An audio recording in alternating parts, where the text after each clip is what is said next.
নমস্কার, কেমন আছো তোমরা? আশা করি খুব ভালো আছো। আমিও বেশ ভালো আছি।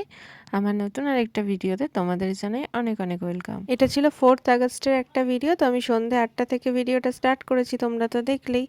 আর তখন থেকে রাত অবধি আমি কী, কী করেছি সবটাই এই ভিডিওতে শেয়ার করেছি। তোমরা দেখতে থাকো। আর আমার স্টুডেন্টদেরকে আমার পড়ানো হয়ে গেছিলো। আমার বাকি স্টুডেন্টরা বাড়ি চলে গেছিলো। এই মানিকজোড় তখনও বাড়ি থেকে নিতে আসেনি, তাই ওরা বাবার জন্য ওয়েট করছিল।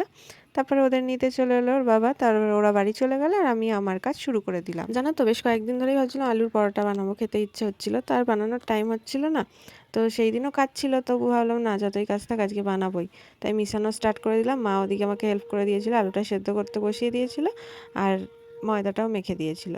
তারপর আমি আলুর পুরটা তৈরি করে নিয়েছিলাম। তো আজকে এইভাবেই করেছি, তাড়াহুড়াতে যেভাবে করা যায় আর কি, কিন্তু এইভাবেও টেস্ট ভালো হয়। আমি আরেকভাবেও করি, সেটা অন্য কোনো দিন ভিডিওতে শেয়ার করব। আর সেই দিন আমার একটা এমার্জেন্সি কেকের অর্ডারও এসেছিলো সন্ধ্যা 6টা ওরকম সময়। তখন আমি পড়াচ্ছিলাম, তো পড়িয়ে উঠে ওটাও করাচ্ছিল। তো একসাথে দুটো কাজই করছিলাম, একবার পরোটা বানাচ্ছিলাম আর একবার কেক বানাচ্ছিলাম। দেখো আমার সব আলুর পরোটাগুলো ভাজাও কমপ্লিট হয়ে গেছে। কাকিও এসে মাঝখানে আলুর একটু পুর ভরে দিয়েছিল, দিয়ে তিনজন মিলে তাড়াতাড়ি করে নিয়েছিলাম, দিয়ে সবার ডিনারও হয়েছিল। আমি আলুর পরোটা সস দিয়ে খেতেই ভালোবাসি, আর আমাদের বাড়ির সবাই সস দিয়েই খেয়ে নেয়, অন্য কিছু লাগে না।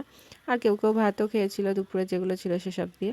সবার ডিনার কমপ্লিট হয়ে গেছে, কিন্তু আমার কেক তখনও কমপ্লিট হয়নি, তাই আমি কেকের কাজটা একটু কমপ্লিট করে নিচ্ছিলাম, কারণ কিছুক্ষণ তো সেট হতে দিতে হবে। কেকের ওপর নামটা আমি আজকে একটু অন্যভাবে লিখেছিলাম, ব্রাউন কালার দিয়ে একটু ওপরটা বর্ডার মতো করে নিয়ে তার উপর লিখেছিলাম একটু যাতে অন্যরকম লাগে।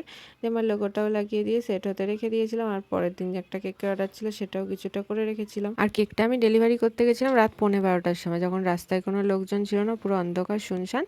তখন যদি আমার বাড়ির একদম পাশেই, কোনো অসুবিধা হয়নি। এই ভিডিওটা এখানেই শেষ করছি। ভালো লাগলে লাইক, কমেন্ট, শেয়ার করে দিও আর ফলো করে পাশে থেকো। Thanks for watching, by.